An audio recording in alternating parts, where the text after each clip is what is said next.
Masking.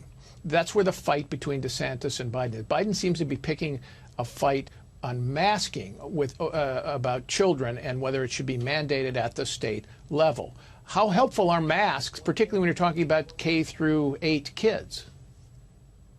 We have no data on masks in children, and it's really embarrassing that we're having such a strong, vigorous recommendation from the federal government when it's the same federal government that has not spent $1 of its $42 billion NIH annual budget to study the question. So there's an absence of data. Now, generally, we know kids are inefficient transmitters, right, and some kids do well with masks, but masks may rank number 4 in the list of mitigation steps after ventilation and distancing and potting. So the impact may be minimal, and I think we look at kids who do well and say maybe everybody should use them. Some kids really struggle with masks. They struggle with not being able to see, with dermatologic reactions, with switching to mouth breathing, which is not good for development, and the loss of the human connection. So some kids really struggle, which is why many people think they should have a choice whether or not they wear a mask.